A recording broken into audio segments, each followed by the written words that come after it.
Tu as dépassé la soixantaine, tu es libre, peut-être depuis un divorce ou un veuvage, et une question te taraude. Est-il encore possible de vivre un grand amour? Pas une relation de compagnie, pas un arrangement pratique pour les vieux jours, mais cette passion, cette connexion profonde que tu as peut-être connue à 20 ou 30 ans. La société te dit que c'est fini, que l'amour est réservé aux jeunes, mais la science te dit le contraire. Dans cette vidéo, je vais te montrer pourquoi la soixantaine est en réalité l'un des meilleurs moments pour vivre un attachement amoureux puissant et épanouissant. Tu vas découvrir le mécanisme psychologique qui rend l'attachement tardif si particulier et surtout, tu repartiras avec 3 techniques concrètes pour construire une relation qui te ressemble en utilisant les dernières découvertes sur l'attachement. L'idée la plus répandue, c'est qu'après 60 ans, on devient moins flexible, moins capable de s'adapter à un partenaire. On aurait nos habitudes, nos manies, notre zone de confort bien établie. On pense qu'il est trop tard pour recréer ce lien fort, cette complicité des débuts. Beaucoup de personnes de cet âge renoncent à chercher l'amour par peur de souffrir ou par résignation. On entend souvent « À mon âge, je ne vais pas me remettre en couple, c'est trop compliqué » ou « Je suis trop vieux pour l'amour fou ». Certains croient que leur attachement est figé à jamais, par exemple suite à une enfance difficile ou un mariage qui a mal tourné. Mais cette croyance est un piège. La réalité, c'est que notre capacité d'attachement évolue tout au long de la vie et que la soixantaine offre un terrain particulièrement fertile. Les recherches de Laura Carstensen à Stanford l'ont montré, avec l'âge, nous devenons plus sélectifs et nous investissons davantage dans les relations qui comptent vraiment. C'est ce qu'elle appelle la théorie de la sélectivité socio-émotionnelle. En clair, on n'a plus de temps à perdre, donc on va droit à l'essentiel. À 60 ans, tu as une maturité émotionnelle que tu n'avais pas à 20 ans. Tu sais ce qui est important pour toi, tu as appris de tes erreurs passées.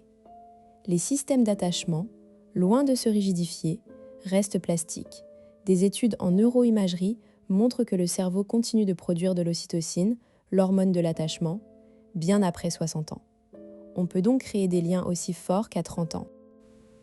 Prenons le cas de Sylvie, 62 ans, pharmacienne à Lyon. Après 35 ans de mariage, son mari est décédé brutalement d'un infarctus. Elle a passé 2 ans dans le deuil, puis a décidé de se reconstruire.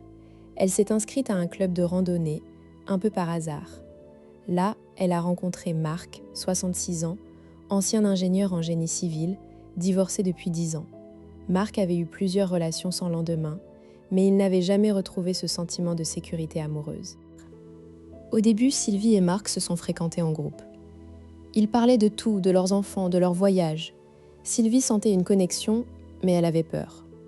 À mon âge, est-ce que je suis encore capable de tomber amoureuse? Est-ce que je vais souffrir? Marc, lui, était plus pragmatique. On n'est plus des gamins. Si on se met ensemble, ce sera sérieux, ou rien. Un jour, lors d'une rando dans le Vercors, la discussion a basculé. Sylvie était fatiguée, elle a glissé sur un sentier et Marc l'a rattrapée. Ce simple contact a déclenché quelque chose. Il lui a dit « Tu sais, je ne cherche pas à remplacer qui que ce soit, mais j'aime être avec toi et je me sens bien. » Sylvie a senti une boule dans sa gorge. Elle a répondu « Moi aussi, Marc, mais j'ai peur de ne pas être à la hauteur. Et si on se décevait ?» Ils ont décidé de prendre le temps. Ils ont commencé à se voir en tête-à-tête, sans pression. Ils ont découvert qu'ils partageaient une passion pour la cuisine italienne et ils ont commencé à cuisiner ensemble chaque dimanche. Sylvie a réalisé qu'elle pouvait être vulnérable avec Marc sans être jugée. Marc, de son côté, a appris à exprimer ses émotions, chose qu'il n'avait jamais faite avec ses partenaires précédentes. Leur relation a évolué progressivement. Après 6 mois, Sylvie a proposé qu'ils emménagent chacun chez soi, mais avec un rituel. Tous les soirs, un appel de 5 minutes, juste pour dire bonne nuit, sans téléphone ni distraction. Ce petit rituel a renforcé leur sentiment de sécurité, un ingrédient clé de l'attachement tardif selon la théorie de l'attachement adulte de Miku Lindsay et Shaver. Aujourd'hui, Sylvie et Marc sont ensemble depuis 3 ans. Ils disent que leur relation est plus profonde que tout ce qu'ils ont connu. « On ne se prend plus la tête sur des futilités », dit Sylvie. « On sait ce qui compte vraiment, être là l'un pour l'autre, partager des moments de qualité. » Ce que montre cette histoire, c'est que l'attachement à 60 ans n'est pas un pis-aller. Il a des forces uniques, la clarté sur ses besoins, la capacité à communiquer, le choix délibéré de s'investir. Pour appliquer cela dans ta vie, commence par observer tes propres peurs. As-tu peur d'être rejeté, de souffrir, de décevoir? Identifie ces pensées comme des croyances, pas des vérités. Ensuite, repère les signes d'une opportunité d'attachement sécurisant. Est-ce que la personne te fait sentir en sécurité? Est-ce qu'elle respecte ton besoin d'autonomie? Est-ce que la communication est fluide? Si tu ressens une pression pour aller trop vite, ou au contraire une distance qui te laisse dans le doute, ce sont des signaux d'alarme. Comprendre tout ça change la donne. Tu arrêtes de penser que l'amour est une loterie réservée aux jeunes. Tu reprends le pouvoir. Tu sais que tu peux créer un attachement solide en utilisant tes atouts. La sagesse, la patience, la priorisation de l'essentiel. Cela transforme aussi tes rencontres. Tu ne cherches plus l'âme sœur parfaite, mais une personne avec qui construire une relation authentique. Voyons maintenant comment mettre cela en pratique avec 3 techniques issues de la psychologie de l'attachement. Technique numéro 1, le rituel de connexion programmée. La recherche montre que les couples qui maintiennent une connexion quotidienne, même brève, ont des niveaux de satisfaction plus élevés. Avec un partenaire potentiel, proposez-vous un rituel simple, comme un appel de 5 minutes à heure fixe, sans distraction. Pas de reproches, pas de sujet lourd. Juste se dire bonsoir, partager un moment de la journée. Fais-le pendant 21 jours. Tu vas voir que ce petit rituel crée un attachement sécurisant car il instaure une prévisibilité et une fiabilité. Technique numéro 2, la communication vulnérable. À 60 ans, on a souvent appris à masquer ses faiblesses. Mais pour créer un attachement profond, il faut oser la vulnérabilité. Utilise la technique du « je ressens ». Par exemple, je ressens de la peur quand on parle de l'avenir parce que j'ai déjà été blessé par le passé.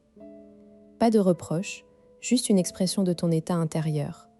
Cela invite l'autre à faire de même et crée une intimité émotionnelle. La clé commence par des sujets peu risqués, puis augmente progressivement. Technique numéro 3. Le bilan relationnel hebdomadaire. Chaque semaine, prends un moment calme avec ton partenaire pour discuter de ce qui, 1. a bien fonctionné dans la relation, 2. ce qui pourrait être amélioré, 3. ce que vous attendez l'un de l'autre.